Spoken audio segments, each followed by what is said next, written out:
మాది పొనుగుపాడు గ్రామము. మా గ్రామము గుంటూరు నుంచి నర్సరావుపేట వెళ్ళే హైవే రోడ్డుకు 3 కిలోమీటర్లు లోపలికి ఉంటుంది. రోడ్డు వేసి సుమారుగా 20 సంవత్సరాలు కావస్తూ ఉన్నది. ఈ మధ్యకాలంలో రోడ్డు గుంతలు పడి బాగా దెబ్బతిని పోవడం జరిగింది. ఎన్నిసార్లైనా కొన్నిసార్లు అధికారులు కలిసి స్పందనలో అర్జీలు ఇచ్చి మేము ఇవ్వడం కూడాను జరిగింది. అయినప్పటికీ కూడాను అధికారులు ఏమీ పట్టించుకోవడం లేదు. ఈ రోడ్డున మాకు గుండాలపాడు, బేతపూడి, ఎర్రగుంటపాడు ఈ గ్రామాల నుండి కూడాను ఆటోలు, కార్లు, బైకులు ఈ విధంగా ఈ రోడ్డునే ప్రయాణం చేస్తూ ఉన్నారు.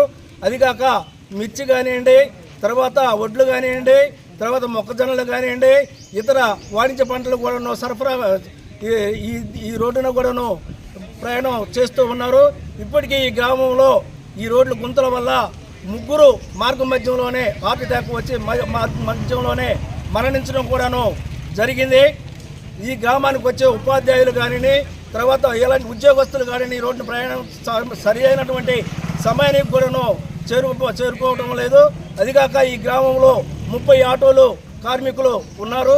వీరు కూడాను ఈ గుంతల్లో ప్రయాణం చేసి వాళ్ళు కూడాను పంచర్లు పడి తర్వాత వాళ్ళకి అనారోగ్యం పాలవుతూ ఉన్నారు. ఏమాత్రం కూడాను వీటికి రిపేర్ వచ్చినా కూడాను వాళ్ళు వేలాది రూపాయలు వెచ్చించాల్సి ఉంటుంది.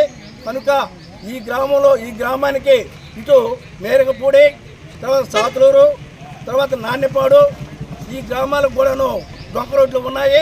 అయినప్పటికీ కూడాను ఈ డొంక రోడ్లు అభివృద్ధికి నోచుకోక ఈ గ్రామం వెనకబడి ఉన్నది. ఈ గ్రామంలో 1951లో జిల్లా పరిషత్ హై స్కూలు ఏర్పాటు చేయడం జరిగింది. 1838వ సంవత్సరంలో ఈ గ్రామానికి లైబ్రరీ కూడాను రావడం జరిగింది. అయినప్పటికీ ఈ గ్రామం చాలా వెనకబడి ఉన్నది.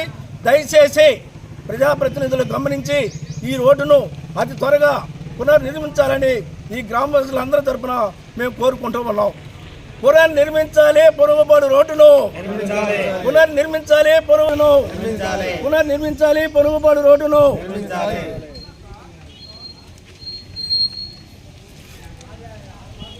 ఈ కార్యక్రమంలో మీరంతా పాల్గొన్నందుకు మీ అందరికీ కూడా ప్రత్యేక ధన్యవాదాలు.